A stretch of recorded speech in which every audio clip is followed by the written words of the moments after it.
लाल रे सब बड़ा बडेरा, सब बड़ा बडेरा वो जी सब लोग लगाया वो जी ठाकरिया ने सदिया वो जी।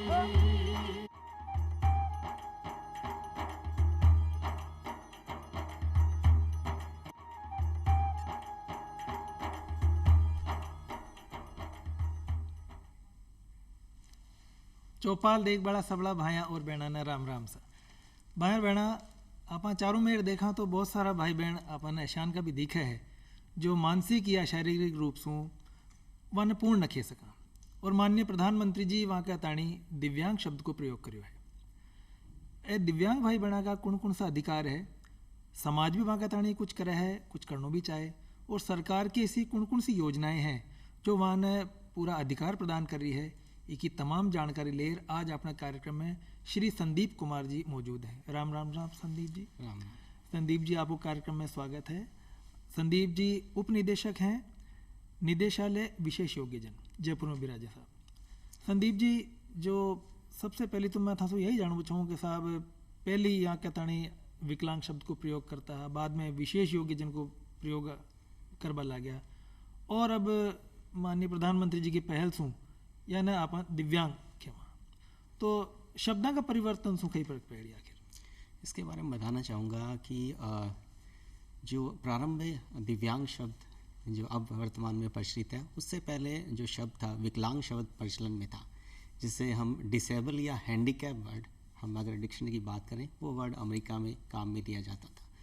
1980 के दशक के आसपास अमेरिका की जो डेमोक्रेसी है वहाँ इस पर विचार किया गया है, इनके लिए डिफरेंटली एबल्ड जो वर्ड है वो ज़्यादा उपयुक्त वर्ड काम में लेंगे तो इनके लिए सम्मान के रूप में काम में लिया जाएगा।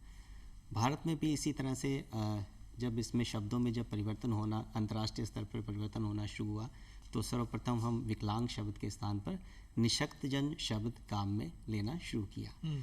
आगे कालांतर में जब हमने इसमें बार बार इसमें समाज की जो परिवर्तन आए तो उसमें परिवर्तन में ये देखने में आया कि निशक्तजन शब्द से ज़्यादा बेहतर डिफरेंटली एबल्ड जिसे हम विशेष योग्यजन कहते हैं वो सम्मान के रूप में इनके काम में आना शुरू हुआ है। माननीय मंत्री माननीय हमारे आदरणीय प्रधानमंत्री महोदय ने अपने मन की बात में सर्वप्रथम दिव्यांग शब्द को काम में लिया गया। दिव्यांग शब्द का मतलब जो है उनके लिए दिव्यांगजनों के लिए एक सम्मानपूर्वक एक वातावरण ऐसा तैयार करना ताकि सभी व्यक्ति उन्हें समान रूप से समझें, उनको एक समानता का भाव उनमें प्रदर्शित हो, इसलिए दिव्यांग शब्द वर्तमान में प्रचलन में आया। तो दिव्यांग सर आप एक जो कार्यक्रम आप दिव्यांग जना का अधिकार की बात करें तो सरकारी योजना की बात करें, सरकार की नज़र में दिव्यांगता की परिभाषा कहीं मानी गई है, कौन दिव्यांग है? बिल्कुल, इसके लिए भारत सरकार ने जो नया अधिनियम लाए हैं दिव्यांगजन अधिकार अधिनियम 2016, इस अधिनियम के तहत दिव्यांगजन को डिफाइन किया गया है, परिभाषित किया गया है।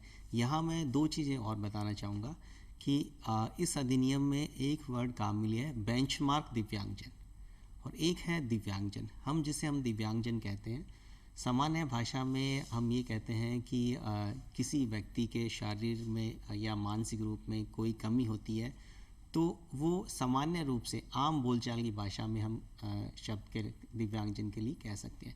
लेकिन अगर हम बेंचमार्क दिव्यांगजन की बात करें तो ऐसा व्यक्ति जो मेडिकल बोर्ड या जो डॉक्टर है, जो चिकित्सा प्राधिकारी है, उसके द्वारा जांच के उपरांत यह पाया जाता है कि यह व्यक्ति 40 या 40% से अधिक निशक्तताधारी है तो उसे हम बेंचमार्क दिव्यांग कहते हैं, ताकि राज्य सरकार और भारत सरकार की जितनी भी योजनाएं हैं उसको हम लाभ दे सकें। बार बार क्या एक ऐसा क्वेश्चन आता है जैसे एक व्यक्ति है जिसके एक आंख है तो क्या वो दिव्यांग है, क्या वो बेंचमार्क दिव्यांग है? तो एक आंख अगर ख़राब है पूरी तरह से तो मेडिकल जो गाइडलाइन है उसके अकॉर्डिंग वो 30% दिव्यांग है जी। लेकिन उसे बेंचमार्क दिव्यांग होने के लिए जो सुविधा उसको मिलनी चाहिए वो 40% पे मिल पाएगी। तो एक आंख वाला व्यक्ति जो है वो आंशिक दिव्यांग है, उसे बेंचमार्क दिव्यांग हम ना कह पाएंगे। 40% या उससे अधिक अगर निशक्तता वो रखता है तो उसका दिव्यांगता प्रमाण पत्र जारी होता है। उसके आधार पर उसके जो अधिकार केंद्र सरकार, राज्य सरकार, ने जो उनके अधिकार रखे हैं उनका वो लाभ ले सकते हैं। तो अब अर्थ प्रमाण पत्र की बात करी तो चूँकि कोई भी अधिकार लेबा का ताणी कागज पानड़ा तो मांगा ही है सरकार प्रशासन विभाग, तो दिव्यांगता को प्रमाण पत्र कठासों प्राप्त कर सके है और उनको प्रक्रिया कही है। बिल्कुल, इसमें मैं दो चीज़ें आपको बताना चाहूँगा। केंद्र सरकार और राज्य सरकार हालांकि एक ही व्यवस्था के तहत इस पर काम कर रहे हैं। 3 दिसंबर 2015 को सर्वप्रथम प्रधानमंत्री हमारे मोदी जी ने ही यूडीआईडी कार्ड का एक योजना प्रारंभ की। इस योजना के तहत उनका ये संकल्प था पूरे भारतवर्ष में एक ही कार्ड हो, उस कार्ड के बेसिस पे दिव्यांगजन को सारे बेनिफिट मिले। पहले ये देखने में पाया जाता था कि अलग अलग राज्यों में अलग अलग प्रकार के प्रमाण पत्र जारी किए जाते थे। जैसे कोई राजस्थान का दिव्यांगजन है, वो हरियाणा में या यूपी में कहीं गए या किसी प्रकार की फैसिलिटी वहाँ लेना चाहते हैं, तो वहाँ का प्रमाण पत्र और यहाँ का प्रमाण पत्र अलग अलग पाया जाता था जी। तो वो उस सुविधा को लेने से वंचित रह जाते थे। तो केंद्र सरकार की इसी संकल्पना के तहत यूडीआईडी कार्ड एक योजना लाई गई। इसके तहत संपूर्ण भारतवर्ष में एक कार्ड दिव्यांगजनों को जारी किया जाएगा और उसी के तहत उनका एक निशक्तता प्रमाण पत्र या डिसेबिलिटी सर्टिफिकेट उनको जारी किया जाता है। राज्य और केंद्र सरकार में इसमें थोड़ा सा एक बस परिवर्तन है। केंद्र सरकार इसके तहत एक स्वावलंबन पोर्टल चलाती है। स्वावलंबन पोर्टल पर ई मित्र के माध्यम से रजिस्ट्रेशन कर और जो चीफ मेडिकल ऑफिसर है और डिस्ट्रिक्ट लेवल पे वो उनका सर्टिफिकेट जारी करते हैं। राजस्थान में प्रक्रिया यही अपनाई गई है, लेकिन यहाँ थोड़ा सा इसमें परिवर्तन किया गया है। मैं आपको एग्जांपल दूंगा कि अगर कोई दिव्यांगजन है वो अपने आप को दिव्यांग समझता है या संभावित है, जैसे मैंने आपको अभी एक आंक का उदाहरण दिया, लेकिन दिव्यांगजन को ये पता नहीं है कि मेरा सर्टिफिकेट 40% का बनेगा अथवा नहीं बनेगा, तो वो इसके लिए मेडिकल एग्जामिनेशन कराए, अपना चिकित्सा परीक्षण कराए। इसके लिए वो सर्वप्रथम ई मित्र पर जाए, ई मित्र पे अपना रजिस्ट्रेशन कराए। जो एक स्टेट की आईडी मतलब एक पहचान पत्र वो उसके लिए, और आधार कार्ड वो एक इम्पॉर्टेंट दस्तावेज है रजिस्ट्रेशन कराने के लिए। वहाँ जब वो रजिस्ट्रेशन कराता है तो उसकी एप्लीकेशन 2 रूट पर जाती है। अगर व्यक्ति ग्रामीण क्षेत्र का है तो उसकी एप्लीकेशन जो ब्लॉक सीएमएचओ है, ब्लॉक लेवल पे जो चीफ मेडिकल ऑफिसर है, उनके लेवल पर एप्लीकेशन जाएगी, और शहरी क्षेत्र का अगर दिव्यांग है तो उनकी एप्लीकेशन पीएमओ को जाएगी। तो यहाँ क्या एक एप्लीकेशन 2 रूट पे जाती है, और जैसे ही वो रजिस्टर्ड करते हैं ई मित्र के यहाँ, उनको एक मैसेज आता है कि आपका एक रजिस्ट्रेशन हो गया है और आपकी एप्लीकेशन ब्लॉक सीएमएचओ या पीएमओ को चली गई है और आप 12 बजे से 2 बजे तक अपना चिकित्सा परीक्षण करवा सकते हैं। जैसे ही जब उसके पास मैसेज आता है तो वो ग्रामीण क्षेत्र का तो ब्लॉक सीएमएचओ, शहरी क्षेत्र का तो पीएमओ के यहाँ के अपना एग्ज़ामिन कराता है। एग्ज़ामिन में अगर उसकी जो डिसेबिलिटी है 40% से अबव अगर होती है तो उसका प्रमाण पत्र जो प्रत्येक ज़िले में जो मुख्य चिकित्सा एवं स्वास्थ्य अधिकारी सीएमएचओ है उनके पास जाता है और वहाँ डिजिटल हस्ताक्षर युक्त उनका एक सर्टिफिकेट जारी किया जाता है।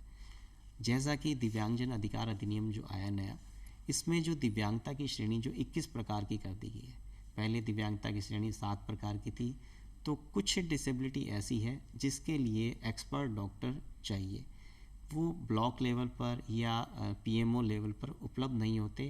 तो इसके लिए यह व्यवस्था की गई है। जैसे ऑटिज़म एक डिसेबिलिटी है, उसके लिए डॉक्टर काफ़ी कम है, मेंटल इलनेस है, मेंटल रिटार्डेशन है, इनके लिए चिकित्सकों का अभाव होने की स्थिति में ऐसी एप्लीकेशन संबंधित जो डिस्ट्रिक्ट है उसका जो मेडिकल कॉलेज उससे जो अटैच है वहाँ उसकी एप्लीकेशन एग्जामिन होने के लिए जाती है और वहाँ उनका सर्टिफिकेशन होकर सीएमएचओ के द्वारा सर्टिफिकेट इशू कर दिया जाता है। इसका ये बेनिफिट हुआ, एक तो कोई भी प्रमाण पत्र कभी भी हम कहीं से भी मित्र के यहाँ से प्रिंट ले सकते हैं।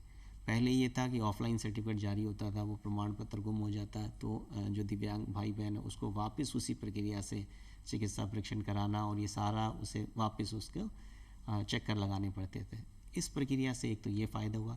दूसरा, यही जो प्रमाण पत्र है इसी बेसिस पे भारत सरकार द्वारा जो यूडीआईडी कार्ड है, यूनिक डिसेबिलिटी आईडी कार्ड जो दिया जा रहा है, वो इसी प्रक्रिया के तहत उनको भाई बहनों को दिव्यांगजनों को एक यूडीआईडी कार्ड जारी हो जाता है कि आईडी के रूप में काम करता है और जितने भी लाभ है उनको यूडीआईडी कार्ड से दे होते हैं। तो दिव्यांग जना की श्रेणियाँ तो बहुत सारी है, लेकिन एक मुख्य श्रेणी जो हमारी समझ में आई है वह है कि भाई एक तो 40% से कम है और एक 40% या 40% से ज़्यादा, तो दोनों का अधिकार जो सरकार के द्वारा दिया जा रहा है वे बराबर है या वहाँ का अधिकार में थोड़ा सा फर्क है? मैंने आपसे जो बेंचमार्क दिव्यांग हाँ। शब्द जो काम में लिया, बेंचमार्क दिव्यांगजन का मतलब यही है कि 40 या 40% से अधिक दिव्यांग होना, वहाँ नहीं तो अधिकार है। उन्हीं के लिए ही वो लाभ दे है। जी जी। जैसे सरकारी सेवाओं में रोजगार आरक्षण, पदोन्नति में आरक्षण, शिक्षा का अधिकार, ये सारी सुविधाएं, क्योंकि हमें दिव्यांगजनों के लिए कहीं ना कहीं एक बॉर्डर लाइन तो बनानी खींचनी चाहिए। पड़ेगी कि जी, इस डिसेबिलिटी के आने पर, इस परसेंटेज पे आने पर हम ये लाभ देंगे। जैसे मैं आपको एग्जांपल दूं, जब हम जनगणना की बात करते हैं तो जो WHO है वो ये मानता है कि हर 15वां व्यक्ति दिव्यांग है। भारत की बात करें तो भारत में जो लगभग 2.5 से ज़्यादा प्रतिशत दिव्यांगजन सेंसेक्स में है। राजस्थान की बात करें तो सेंसेक्स के अकॉर्डिंग 15,63,000 दिव्यांगजन है। लेकिन वो दिव्यांगजन है, लेकिन वो बेंचमार्क दिव्यांगजन नहीं है। हाँ, मतलब अगर वाने सबने फैसिलिटी देवो चालू कर दी तो फिर जो वास्तव में हकदार है वो तो रह ही जाएगी। ये भी है। दूसरा, जो व्यक्ति आपको ये और एग्जांपल से मैं बताता हूँ, दिव्यांगजन जैसे अपना लो विजन कैटेगरी है। आप समाज में देखेंगे लगभग 30-40% लोगों के क्या है, चश्मे लगे हुए हैं। तो हम उन्हें दिव्यांगजन की श्रेणी में नहीं लेते। जी बिल्कुल। क्योंकि जिसकी आई 6/6 है तो वो दिव्यांगजन की श्रेणी में नहीं आएगा, लेकिन चश्मा उसके लगा हुआ है। तो 6/60 से अबव अगर कोई जाता है जी। तो उसे चलने फिरने में कठिनाई हो सकती है, तो उसे दिव्यांगता की श्रेणी में लाकर फिर उसके लिए जो उसके अधिकार है उसकी रक्षा भारत सरकार और राज्य सरकार करने के लिए प्रतिबद्ध है। तो सरकारी नौकरी में यहाँ के तणी दिव्यांग भाई बहना के तणी कई कई प्रावधान है, कौन कौन सा आरक्षण की यहाँ मतलब आरक्षण की कौन कौन सी विधियाँ? बिल्कुल। राजकीय सेवाओं की हम बात करें, जो दिव्यांगजन अधिकार अधिनियम 2016 है, इससे पहले निशक्त व्यक्ति समान अवसर अधिकार अधिनियम 1995 प्रभावी था। उसमें दिव्यांगता की 7 प्रकार की श्रेणियां थी, उनमें 3% आरक्षण का लाभ देता।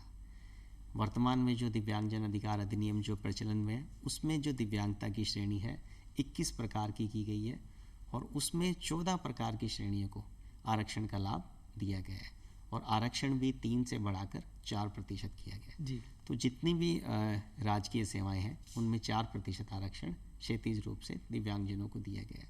यहाँ मैं एक बात बताना चाहूँगा, कई बार जो आम जन को इसकी जानकारी नहीं रह पाती कि अगर कोई वैकेंसी निकलती है केंद्र सरकार की या भारत सरकार की, तो वो कई बार ये देखने में आता है कि ये पद दिव्यांगजनों के लिए, इसमें आरक्षण क्यों नहीं दिया गया। तो इसके लिए भारत सरकार ने 4 जनवरी को एक नोटिफिकेशन जारी किया है। उसमें ये लिखा है कि कौन कौन से पद दिव्यांगजनों के लिए उपयुक्त है। जैसे मैं बात करूँ, एक रोडवेज में बस ड्राइवर है, तो वो पद दिव्यांगजन के लिए चिन्हित नहीं किया गया है। उसके पीछे कारण जो है, उसके लिए दोनों हाथ, दोनों पैर, दोनों मतलब शारीरिक और मानसिक रूप से स्वस्थ होना जरूरी है।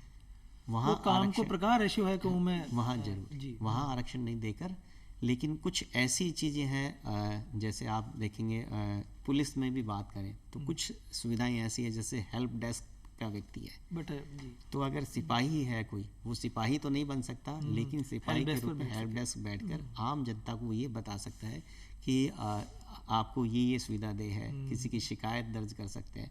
तो दिव्यांगजनों का जो आरक्षण का है जो प्रतिशत निरंतर राजकीय सेवाओं में बढ़ता जा रहा है। अभी हाल ही में इसी अधिनियम में ये प्रावधान भी किया गया कि राज्य सरकार दिव्यांगजनों को न केवल सरकारी सेवाओं में आरक्षण का लाभ दे, साथ ही साथ अगर वो पदोन्नति में भी अगर आते हैं तो वहाँ भी आरक्षण का लाभ दे दे। तो इसके संबंध में 4% पदोन्नति में भी आरक्षण किया गया है, तो जिससे ये दिव्यांग भाई जब सरकारी सेवाओं में आएंगे तो पदोन्नति इनकी जल्दी होकर ये राज्य सेवाओं में पदोन्नति का भी लाभ ले पाएंगे। अच्छा, देखो सरकार तो चिंता कर रही है और सरकार तो चाहे भी कि भाई सबने समान अवसर मिले। अब सरकार की भी सीमाएं हैं, सरकार सबने तो सरकारी नौकरी दे भी कौन सके, एक तो बिंदु है। दूसरा यार है कि मैं सरकारी नौकरी करबो ही कौन चाहूँ, मैं तो आपको काम धंधो ही करबो चाहूँ, या मैं तो भाई घर ही में बैठ मारा कोई रोजगार स्थापित हो जावे। माँ बाप छावा कभी मार को छोरो नौकरी कौन कर, माँ के तो अटा ही बैठ जावे कट। तो आपको स्वरोजगार खोलवा के तानी भी कुछ सरकार की ओर से कुछ योजना, प्रावधान, ऋण वगैरह की बात? बिल्कुल। इसके लिए केंद्र सरकार और राज्य सरकार दोनों ही ऋण उपलब्ध करवाती है। जैसे हम राजस्थान की हम बात करें, राजस्थान में मुख्यमंत्री विशेष योग्यजन स्वरोजगार योजना है, जिसमें 1 लाख से 5 लाख तक का लोन देने का प्रावधान किया गया है और 50,000 रुपये सब्सिडी के रूप में दिव्यांग भाई बहन को दी जाती है, ताकि वो अपना रोजगार स्थापित कर सके और स्वतः मतलब वो अपने आत्मसम्मान के साथ अपना वो घर बैठ के भी अपना काम कर सके। और केंद्र सरकार में भी कौशल विकास जो है उनमें इनको स्किल डेवलपमेंट का इसके कार्यक्रम चलाए जा रहे हैं, ताकि वो नए नए रोजगार जो सीख सके, प्रशिक्षण ले सकें और अपना स्वयं का रोजगार स्थापित कर सकें, और ऋण की सुविधा भी उनको भारत सरकार द्वारा दी जाती है। संदीप जी, एक बात और है कि भाई दिव्यांग भाई बहना के तणी तो सरकार भी करे, समाज भी बहुत कुछ करे। समाज अब वो सही है गलत है उनको तो परिभाषा पा में कौन जावा, कोई बाना खाणो खिलावे, कोई कपड़ा लत्ता बांटे है, लेकिन दिव्यांग भाई बहन भी समान स्तर पर अपने आप ने महसूस करे। अगर भी की शादी की उम्र होगी तो भी की शादी वगैरह भी समाज न करनी चाहिए। अब अगर दिव्यांग है तो निश्चित रूप से कटर कटर तो उसको प्रभाव पड़ा ही है। तो सरकार की कतानी कुछ योजना या कुछ बातें हैं कि बिल्कुल। हम अगर हम भारत की आज़ादी से बात करें तो सरकार का जो उस समय मॉडल था कि हम चैरिटी मॉडल पे काम करते थे। हाँ। कि दिव्यांगजन, अगर हमें कोई दिव्यांग भाई बहन दिखाई दिया तो हम चैरिटी के रूप में उसे ट्राईसाइकिल दे दें, हम उसे व्हील चेयर दे दें, हम उसे पेंशन दे दें, ताकि वो अपना गुजारा कर सके। उसके बाद हम क्या चिकित्सा मॉडल पे आए। जैसे कोई दिव्यांग है, अगर हम उसकी आंखों की जांच हम सही समय पर करवा सके और राष्ट्रीय जो अंधता निवारण कार्यक्रम है उसके माध्यम से उसकी आंखों की हम रोशनी ला सके, तो ये सच्चे अर्थों में यही दिव्यांगजनों के लिए काम है। सेवा जी। कोक्लियर इम्प्लांट एक बहुत ही महत्वपूर्ण एक योजना है जो एडिप योजना है भारत सरकार की, उसके तहत एक मशीन लगाई जाती है। ये मशीन 4 लाख रुपए की मशीन है और 2 लाख रुपए और इसका खर्चा इसके बाद ट्रेनिंग का आता है। तो ये जयपुर में और जोधपुर में मेडिकल कॉलेज पे और राष्ट्रीय स्तर पर अली यावर जंग संस्थान है मुंबई में, वहाँ इसको ट्रांसप्लांट किया जाता है। लेकिन आम जनता में जागरूकता की कमी की वजह से भी ये देखने पाया कि ये 0 to 5 मतलब 0 से 5 वर्ष का अगर कोई बच्चा है उसके लगाने पर ही इसके सक्सेस रेशो ज़्यादा है। तो जब ये मशीन लगाते हैं तो वह व्यक्ति आसानी से 5 साल की एज के बाद सामान्य रूप से सामान्य व्यक्ति की भांति सुनना पसंद करते हैं। तो ये था चिकित्सा मॉडल जी। तीसरा, हम सामाजिक मॉडल की बात करते हैं तो हमने इसे समाज में, जैसे हम विवाह की बात करते हैं, हम इनके प्रजनन अधिकारों की बात करते हैं, तो समाज में इनको हम किस तरह से हमें समान रूप से इनको साथ लेकर चलें, उसके लिए प्रयास किए गए। इसके लिए जैसे ऋण योजना है, पालनहार योजना है, पेंशन योजना है। तो इस तरह से इनको समाज की मुख्य धारा में आर्थिक रूप से संबल प्रदान करते हुए लाने के प्रयास किए गए। वर्तमान जो अधिनियम, जो दिव्यांगजन अधिकार अधिनियम आया है, इसका जो मुख्य उद्देश्य है राइट्स मॉडल, मतलब वो अधिकार है उनके जी। जैसे हम वोट देने जाते हैं तो वोट देना हमारा अधिकार है, तो ऐसे ही दिव्यांगजनों के अधिकार है कि उन्हें सुगम्य वातावरण मिले, आसानी से वो आ जा सके, ऐसी लिफ्ट बनाई जाए जिसमें वो आसानी से जा सके, जितने भी सार्वजनिक भवन हैं उसमें सुगम्यता से उनका आना जाना हो सके, सार्वजनिक रूप से टॉयलेट ऐसे बने। अब तो गाड़ियाँ भी ऐसी बननी शुरू हो गई कि जो दिव्यांग भाई बहन आसानी से चला सकते हैं। तो ये राइट्स मॉडल पे हम काम कर रहे हैं जी। तो दिव्यांगजन मतदान अपना यूज़ करे, वो चुन सके, जैसे जो नेता उनके हित के लिए काम करे उनको वो चुन सके। तो राइट्स मॉडल पे हम वर्तमान में काम कर रहे हैं, जिससे दिव्यांगजनों के अधिकारों, जैसे शिक्षा का अधिकार है, राइट टू एजुकेशन एक्ट लाएँ, तो जिसमें 6 से 14 वर्ष, जिसे अब 18 वर्ष भी किया गया है, तो निःशुल्क शिक्षा दिव्यांगजनों को दी जा रही है। तो ये व्यवस्था राइट्स मॉडल के तहत हम कर रहे हैं। तो विवाह की मैं इसमें आपको एक बात बताऊं, जैसे विवाह के लिए दिव्यांगजन अधिकार जो अधिनियम है उसमें ये लिखा है कि इनके राज्य सरकार और भारत सरकार इनके प्रजनन अधिकारों को भी सुरक्षित करेगी, कि कोई ये नहीं हो कोई दिव्यांगता के आधार पर इनके प्रजनन के अधिकारों का हनन किया जाए। तो राज्य में संयुक्त सहायता योजना है जिसके तहत अगर कोई दिव्यांग शादी करता है तो शादी करने के बाद उसे 50,000 रुपये राशि उनके सुखद दाम्पत्य जीवन को जीने के लिए दी जाती है, ताकि वो अपना वैवाहिक जीवन अच्छे से यापन कर सके। तो जो भाई बहन विवाह उपरांत वहाँ की संतान का ताणी भी कुछ शिक्षा चिकित्सा वगैरह का वहाँ के ताणी कुछ विशेष प्रावधान है? बिल्कुल, राजस्थान सरकार द्वारा एक पालनहार एक बहुत ही महत्वपूर्ण योजना का संचालन किया जा रहा है।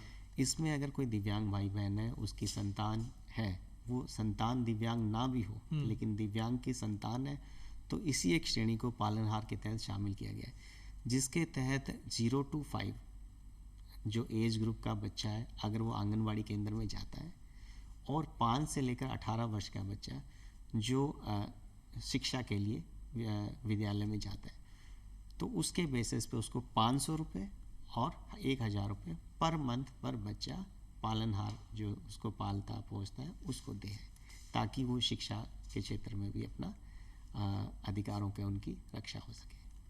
एक सुगम्य भारत अभियान की चर्चा बहुत सुनी जावे, वो अभियान कहिए। बिल्कुल, सुगम्य भारत अभियान 3 दिसंबर जो विश्व दिव्यांगजन दिवस जो मनाया जाता है, उसी अवसर पर हमारे केंद्र सरकार द्वारा इसको लॉन्च किया गया। सुगम्य भारत अभियान का जो मुख्य उद्देश्य था, जितने भी सार्वजनिक भवन हैं उनको जून 2022 तक उनके सुगम्यता अनुपात में वृद्धि की जा सके। यहाँ जब सुगम्यता अनुपात की बात करते हैं तो कोई भी दिव्यांग भाई बहन है तो वो आसानी से बिना किसी मदद के किसी भी सार्वजनिक भवन को उपयोग में ला सके। जैसे आज हम राजस्थान की बात करें तो राजस्थान में 78 बिल्डिंग ऐसी जयपुर में सुगम्य बना चुके हैं, जिसमें दिव्यांग भाई बहन बिना किसी मदद के आसानी से सुगम्यता से सारा मतलब भवन वो एक्सेस कर सकता है। उसके जो पैरामीटर है, जब अगर कोई दिव्यांग भाई बहन, अगर आप देखेंगे पुरानी जितनी भी सरकारी बिल्डिंग बनी हुई थी, तो उसमें आप देखेंगे एंट्री गेट पर काऊ केचर लगाए हुए थे, लोहे की रेलिंग लगाई जाती थी, एक जाल बिछाया जाता था ताकि गायें अंदर प्रवेश नहीं कर सके, क्योंकि वो गायें जैसे ही प्रवेश करती तो उसकी टांग वहाँ गाय फंसने के चांस रहते थे, तो गायें दूर उड़ जाती। तो वो जब देखने में आया तो हमने वहाँ ये देखा, सुगम्य भारत अभियान के बाद ये हमारी भी सोच विकसित हुई कि अगर कोई बैसाखी लेकर दिव्यांग भाई बहन अगर उस प्रवेश करता है तो उसके लिए वही समस्या है, तो उनको मतलब ढलान वहाँ ऐसी बनाई गई ताकि वो रेलिंग वो ख़त्म हो, वहाँ कर्व लगाए गए ताकि कोई व्हीलचेयर यूजर है, कोई बैसाखी के माध्यम से आ सकता है तो अंदर आ सके। ब्लाइंड व्यक्ति के लिए ये सुविधा दी गई, एंट्री गेट पे ही एक पूरा ब्रेल में मैप लगाया गया ताकि वो ब्रेल के मैप के माध्यम से ये देख पाए कि कहाँ सुगम्य टॉयलेट है, कहाँ पेयजल सुविधा है, कहाँ पार्किंग फैसिलिटी है, इस डिपार्टमेंट का HOD कौन है, वो कहाँ बैठते हैं, डिप्टी डायरेक्टर कहाँ बैठते हैं, तो टॉयलेट कहाँ है, तो ये सारी उस ब्रेल के माध्यम से वहाँ सुविधा समझ सकता है। इसके बाद एंट्री पर आप देखेंगे, आपने अभी जैसे दिल्ली में मेट्रो में या जयपुर मेट्रो में या जितने भी सुगम्य भवन बने, उसमें पीले कलर की टाइल्स लगाई गई है। तो पीले कलर की टाइल्स हैं वो 2 तरह की टाइल्स हैं, जिसको हम एक तो बोलते हैं टैक्टाइल टाइल्स, एक वार्निंग ब्लॉक।